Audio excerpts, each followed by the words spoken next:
questions on Zoom. Just a heads up, we will probably wrap Coach up 3:05, 3:10 or so we can then bring in our Director of Athletics, Graham Neff, to chat with you all. We'll have a hard out in here about 3:30 or so. That way we can get the room turned around for a 3:45 team meeting. So appreciate y'all's help with that. And with all that said, I'll turn it over to Coach Swinney. All right, appreciate that, Ross. Well, been a great day for us. This has been a little more action for us today than maybe we've had the last few years. Certainly signed half our class in December and the rest today. But it's been a fun day, celebrating another really good group for us. Signed 12 guys in December. As you know, 9 of those guys are mid-years. They're off to a great start.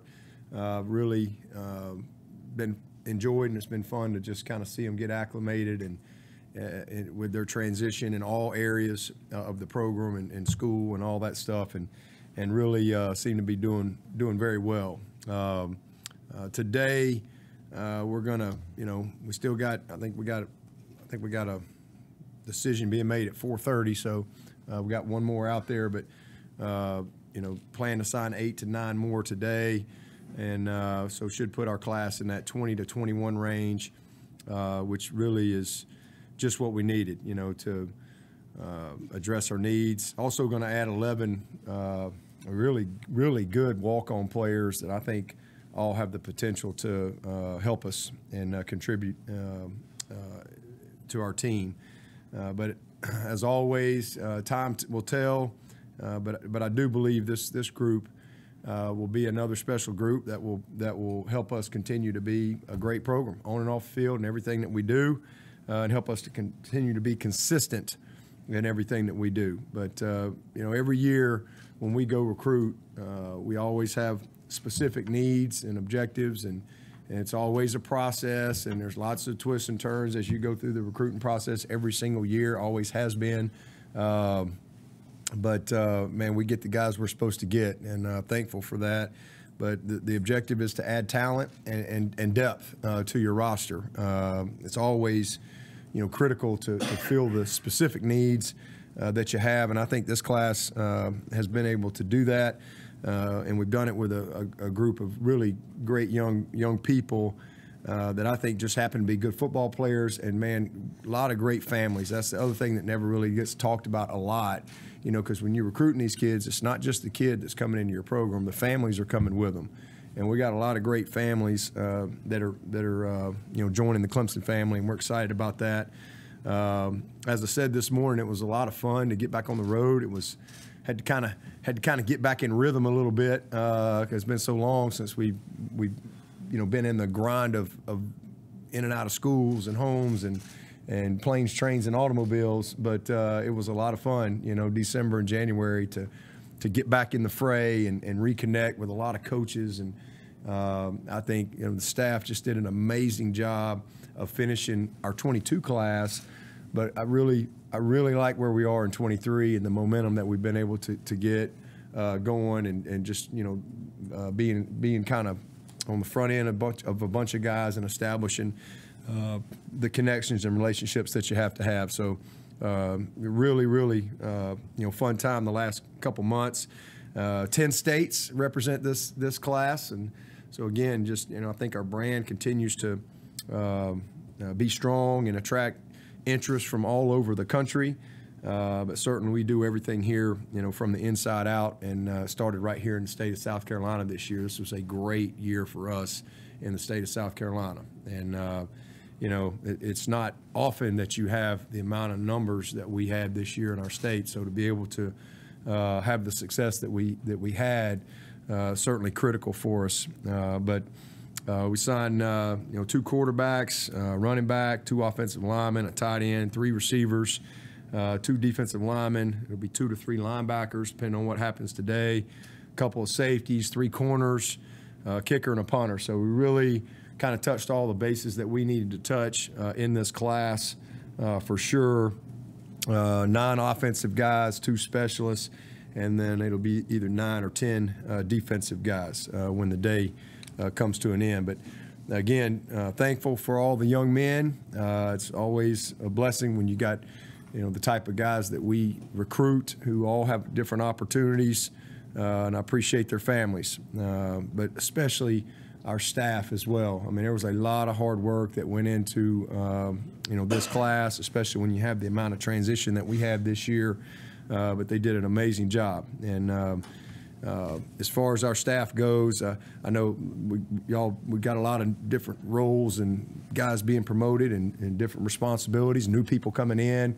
It's been a lot of fun, and everybody's gotten settled in. I really am thankful that we had, the bowl game to kind of get in the fray a little bit with some game day stuff with our staff, and then obviously since the bowl game we've had kind of getting everybody settled in the right spots, bringing Nick in here.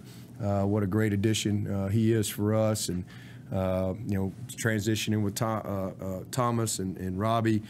So the staff's in a good spot. I really like the roles and how we are settled in and ready to go. And we are just kind of put on y'all's radar. We do have one more change, I guess, that's going to be coming.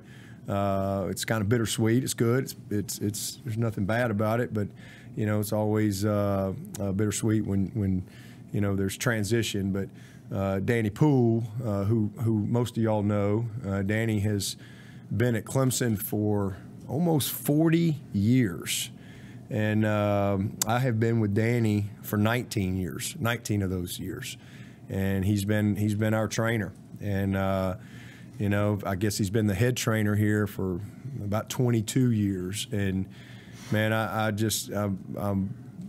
so thankful and appreciative of him. But he's made the decision that this is the time to kind of transition. He's retiring from being the full-time trainer, but he still wants to serve Clemson. He's still going to transition into a different role for Graham and our football and athletic department in general. But I'm happy for him. I mean, we've got a lot of construction going on under there, and I think he's in a good spot and really feels like this is the right time, to transition. So, but I will say this, man, I'm thankful for Danny Poole, and I'm thankful for Beth because she's allowed him to.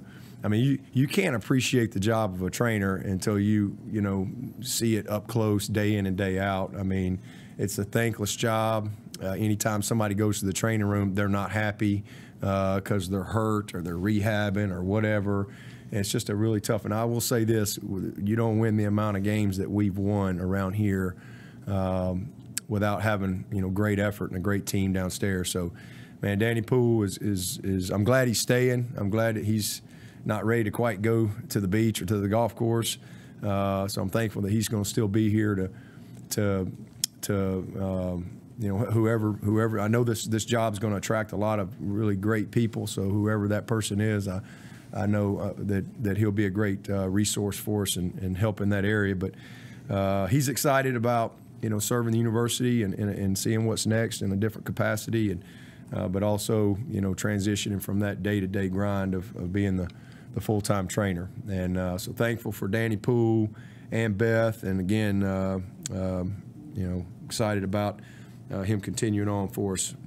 So that I guess is the last couple days, I guess, and so I know Graham will be posting that at some point, and look forward to the candidates that apply, and we'll see what happens there. But excited to get started with this group and this team. So it's been a long couple months, but been a lot of fun.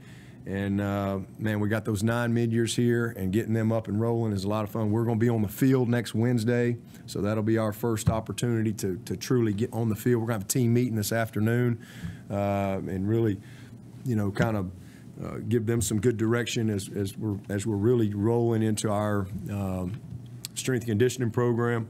We've got our accountability teams going and all that stuff, and just got to set the tone for the next few weeks between now and mat drills starting next Wednesday, and then spring practice March 2nd, literally 4 weeks from today. So it's going to be a lot of fun with all the guys that are back. Obviously, y'all have seen the roster as far as who's back, from Xavier Thomas and KJ and Tyler Davis and and all those guys. I mean, it's really exciting. We're going to have a great team. We've got a lot of guys going through rehabs, and we've had a bunch of surgeries and things like that. I'm not 100% sure yet. You know, we'll have some guys that will be out for spring. We'll have some that'll be limited, and some that you know we'll just manage. We'll talk more about that later on as we get closer to it and got a better feel for where they are.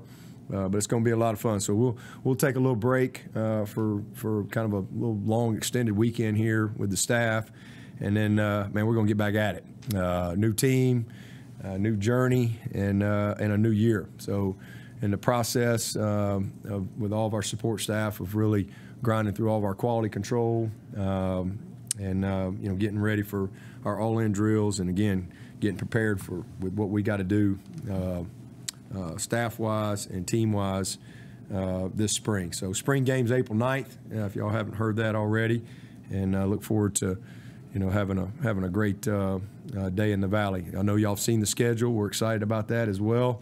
It's going to be it's always fun to kind of see it and start visualizing, mapping out a plan mentally of how we're going to get ready. And so the team will be excited. We'll talk a little bit about that this afternoon, and then again hit the field next Wednesday. With that, I'll take your questions.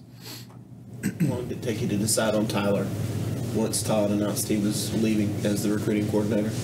Oh, it was easy. It was an easy transition. You know, he's more than ready, and I've been able to, you know, be in enough meetings with him, and you know, on the road and in different settings and things like that. He was more than ready to be that you know, on the field liaison guy that you got to have. You got to have somebody to kind of be that liaison for the whole. We got a whole department, but somebody's got to tie it together from the coach standpoint to make sure we got it all the I's dotted and T's crossed. He's great. What can you say about Robbie Coldwell's transition to yeah, he's already made us better. You know, I mean, I just you know, Robbie's a worker. Like he's a guy that looks for work every single day. I mean, every single day he looks for work. He's going to really be great in this role. I mean, he's already, you know, reached out to. I mean, he's kind of going state by state from a recruiting standpoint and what he's trying to do there. So he's going to be excellent from a high school relations standpoint, working in recruiting, and then he'll be doing a lot of scouting and evaluation as well. And then obviously once we get into the season, you know, he'll have a lot of football roles, you know, within the self-scout, the crossover study, the opponent study, and so he's going to be a great resource for us, but a good opportunity for him, and again, a good time for him. I guess he's 60-something up there, and so it's been good. It's been fun, and something we knew was coming, and I'm thankful that he was able to, you know, really finish this year, you know, the way he wanted to, and to see those guys, you know, play so hard for him, and again, to have a veteran leader like him with a year that was just insane from what we had to manage, especially up front. He was a true pro in how he handled everything. So just super excited. So he's settled in his new role and in his office, and you know, we've got everybody's kind of moved around and situated and up and running. But Robbie's gonna really help us. Who do you think his appealing personality appeals to more, the student athletes or the families, the parents? All of the above. I mean, Robbie's a relational guy. I mean, that's why he's had such longevity in this business. You know, just like Dan Brooks was. You know, Dan Brooks. I mean, that guy, he could recruit with anybody. I mean, you know, everybody loved Dan Brooks, and it's the same thing with Robbie. I mean, he just has long relationships, you know, and he can talk to anybody, he can communicate well, but he's got great relationships with all these coaches, and it's just a huge resource for us to be able to, you know, put him in a little different role where he can really focus on the bigger picture, you know, as opposed to just, you know, a segment of the program. How did everything kind of transpire with Hunter Johnson's return, and how have you seen him grown as a person and player since he's last year?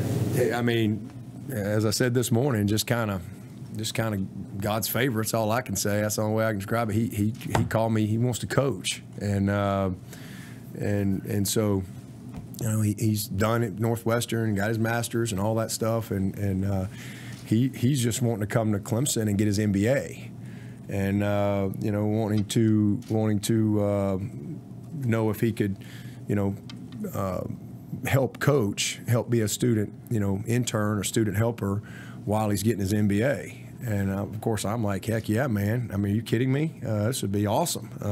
He's so excited. I mean, he loves Clemson. We've always stayed in touch. He loves Clemson, and his girlfriend was here as well. And but he's so it was just kind of a conversation. I just literally just kind of was kidding with him. I was like, hey, you better watch out. We might have to pull a Zeb Nolan and throw you in the game. You know, put the student coach in the. You know, I just kind of made a joke, and he said, well, actually, I do have another year, and I'm like, what? I'm like, how in the world could you have another year? And literally, that was my answer. And he said, well, I got my COVID year. And I started thinking, I was like, holy cow! I mean, that is crazy. So that's kind of how we got to that point, and so it worked out. I mean, you know, he's excited about it. He really, I mean, he's very mature. He's got a great perspective. I mean, heck, he may lead us to a national championship. I have no idea, but he's coming in here to be a servant leader. He's coming in here to bring a veteran, experienced mentality and give us some experience depth that we don't have. You know, we've got one guy that's played. So here's a guy that's played 5 years of college football. He's been through a lot, adversity, surgery. He's had all kind of stuff that he's dealt with. But he's just an awesome young man. He's very mature, and he'll work as hard as anybody. He'll be as prepared as anybody. And so it just brings it's not rare. It's very rare you're going to find somebody that will come in here with that type of mindset. And so it's exciting. You know, I think he's going to be great for DJ and for Cade, and from a leadership standpoint. And so that's kind of how it all came about, and then it allowed us to pay for his MBA. Dabo, NIL, a lot of the coaches have commented, mostly negatively the last few days about that. Did that help you in this recruiting cycle? Did you have things you didn't like about it? And also, in-house here, do you have an NIL expert person that kind of helps with that? And if so, who is that?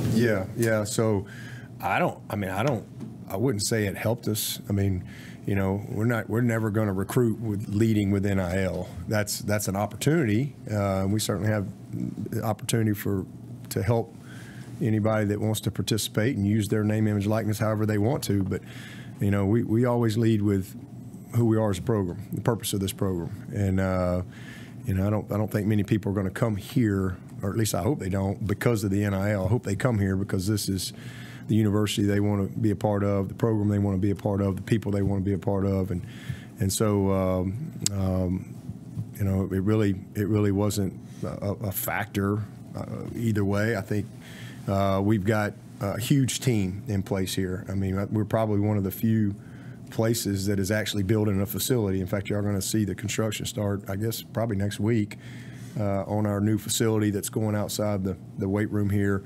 And so we're going to have just like we built Paul Journey, a living, breathing space. We're going to have a living, breathing space for, to help our players navigate, this landscape that's out there. Because at the end of the day, that's our responsibility. It doesn't matter what your opinion is. The rules are the rules, and our job is to make sure we equip them and we help them navigate any opportunities, maximize this opportunity.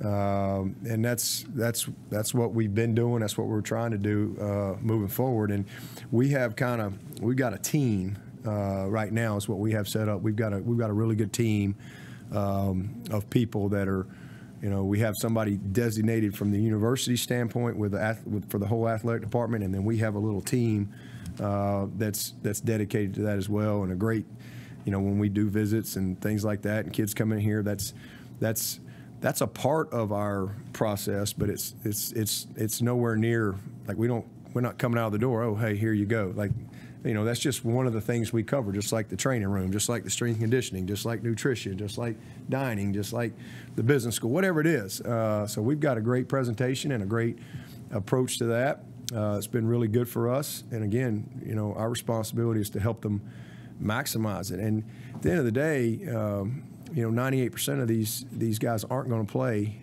pro sports. So they have a short window. We need to help them maximize, whatever opportunity they have, but we got to do it in a way that keeps them focused on the long-term value of education and their relationships and career development and all that stuff. But yet, let's maximize this opportunity too. And so that's what we've got in place, and we're building the space. And we are, it's probably here between now and summer, we are going to hire one person, for football that will be kind of we've got all the spokes, if you will, but kind of that cog in the wheel. So we've got a great plan. We've got some really good opportunities for our current team and our future team. And there'll be things that'll be said, publicly at the right time. But no, man, we're in a good place, and it's not something that's been a factor with us this year in recruiting. But do you have any long-term concerns about the impact that NIL might have in recruiting? Yeah, absolutely. I think anytime I think there's a lot of good intentions with the NIL. But I think anytime you do something, there's always unintended consequences, and there will be some unintended consequences. And I think, the way it's being used in some areas right now is not what it was intended for. But again, I think everybody's figuring it out. It'll all settle out, and I do think that there are some pitfalls that as adults and as teachers we got to do a great job with the young people that we've been entrusted with to help them.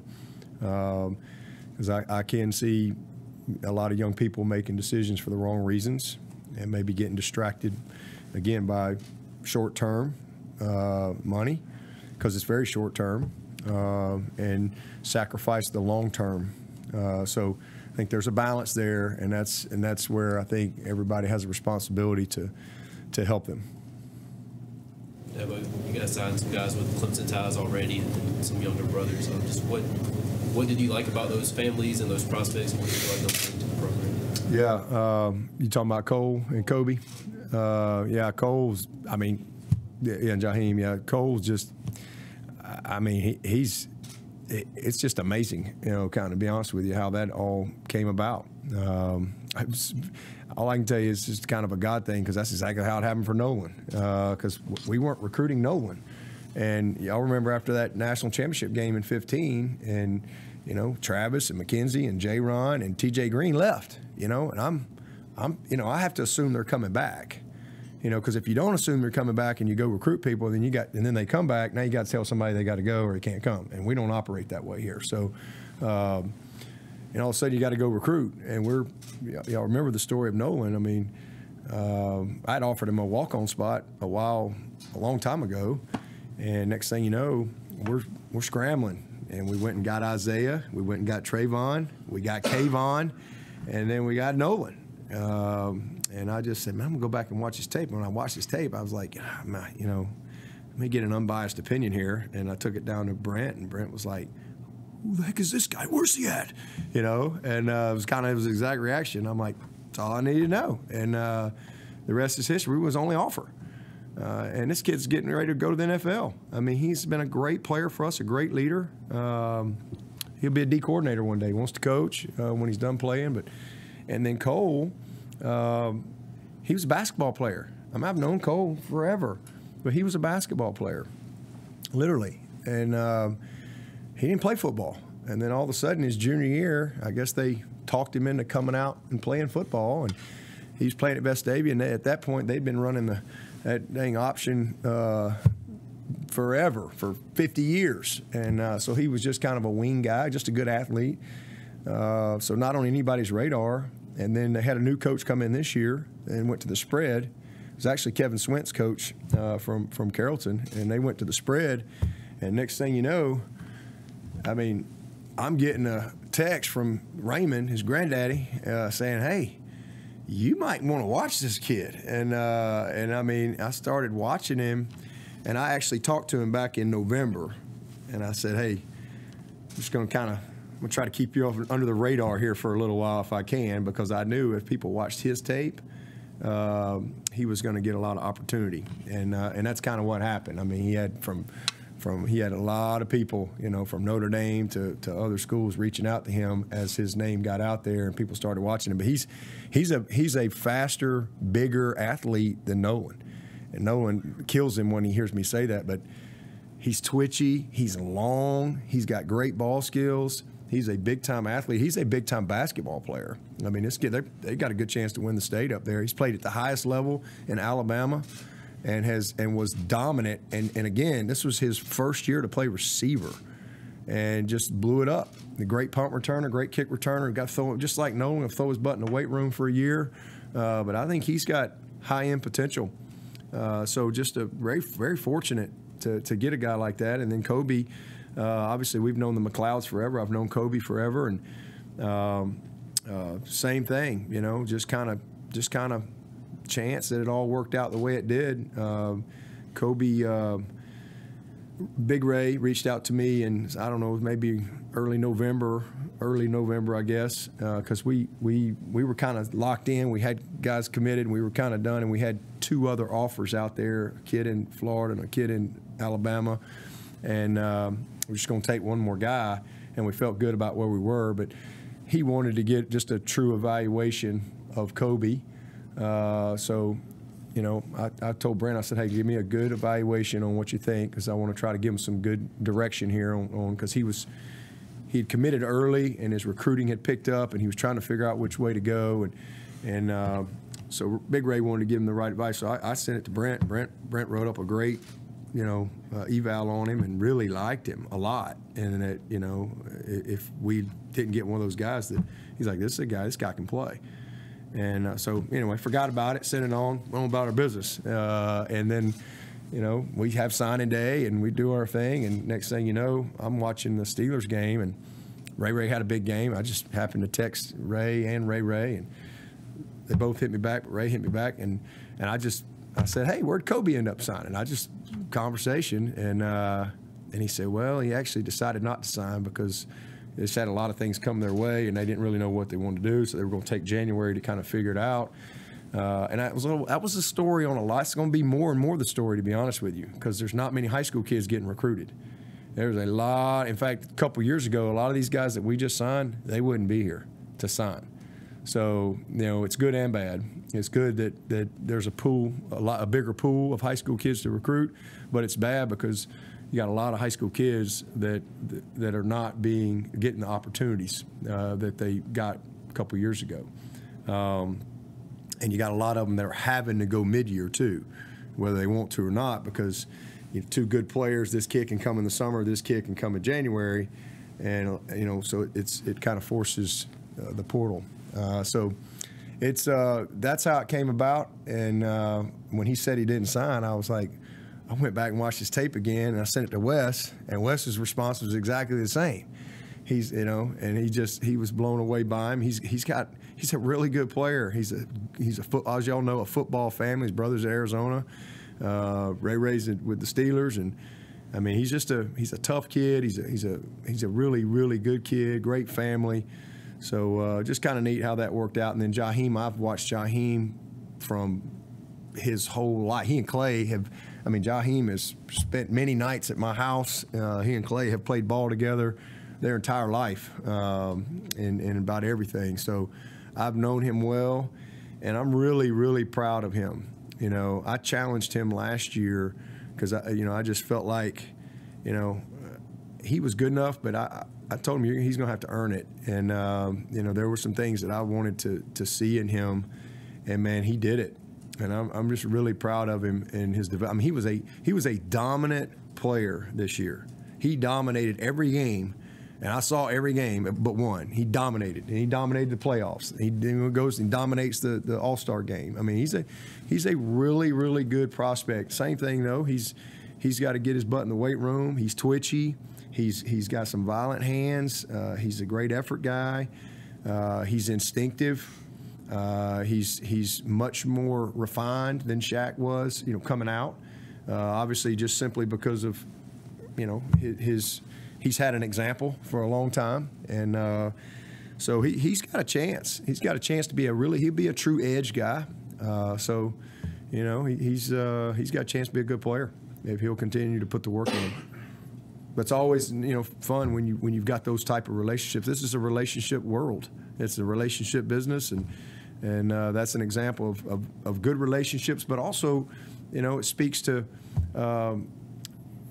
how those that came before them and their experiences that they had, and the trust and the families and all those type of stuff as well. With Miles and Oliver, obviously probably COVID and the transfer portal hurt his recruitment. How attractive is that track background that he has, and then what do you like just about what he brings to the table? Yeah, definitely. COVID, wasn't able to get to a lot of places. And then his track situation, he can fly. This morning I was kind of comparing him to a Cody Sensabaugh. I mean, just he's a little thicker. Cody was very frail when he got here. This kid's put together more than Cody, but he's got a similar body. I think he's got similar upside, and he is fast and an awesome kid.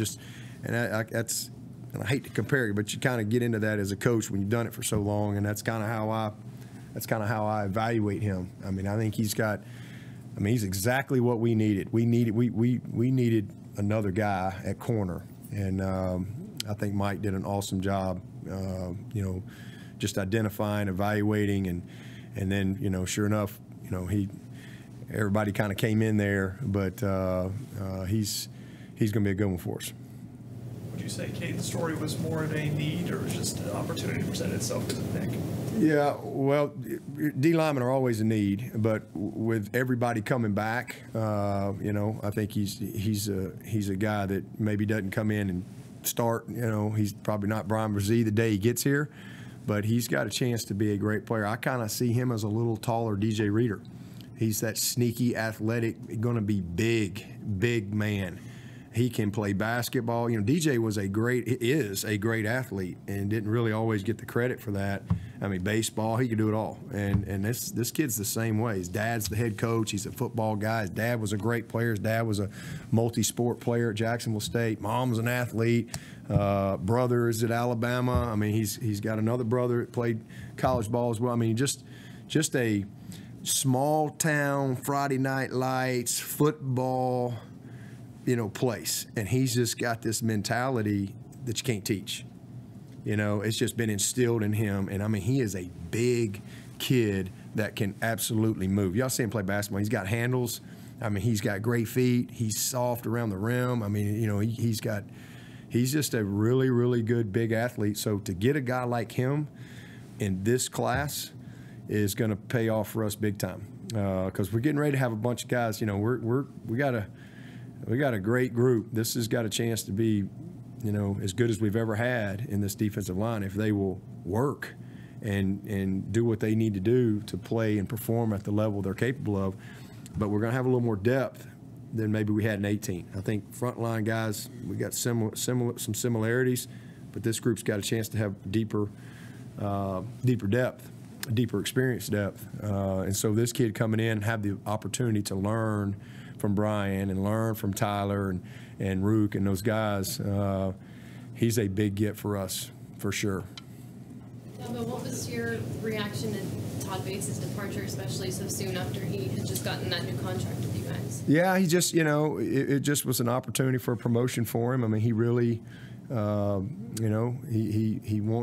felt like this was the opportunity to be a part of the coordinating of it, and which is what he wanted to do. So, I mean, that's just kind of the business, and it's all good. Nothing. I mean, it's all good. Good for him, and happy for Brent, and like I said, now, we got Nick. So I mean, it's good all the way around. Everybody's in a good spot, but like, as I've said many times, I mean, Todd did a great job for us. I mean, I gave him an opportunity to come in here. I mean, at that time, he had only coached JUCO and high school and 1AA. And I gave him a chance to come in here and coach Dexter and Christian, And so I gave him an opportunity, but he took advantage of the opportunity and did a great job. And that's why he got promoted. That's why he kept going, and that's why he's got this opportunity. And that's why I said I think Todd will have a chance to be a head coach soon. I mean, he's really gifted, and he did a great job. And you know, and that's one of the reasons Brent, you know, was giving him this opportunity. So for him, he felt like this was the next step for him. That's really all there is to it. But thankful that we were able to bring Nick in here. It was exactly what I was looking for with this hire. When I hired Todd, you know, Dan Brooks had been here a long time. It was amazing. I really wanted I wanted a really young, hungry guy, and that's what Todd Bates brought. With this hire and the makeup of our roster, I really wanted a guy that had a lot of pro experience, and Nick brought all that. I mean, Nick's, you know, played 10 years, coached 8 or 9 years, Super Bowl champ. I mean, he's got more pro experience in college, but he really loves college. I mean, he's a mentor.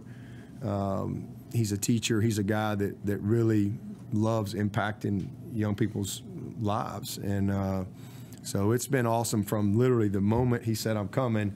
He has been amazing in how he's already developed relationships with these players on the team, with the recruits, et cetera, for this class and then next year as well.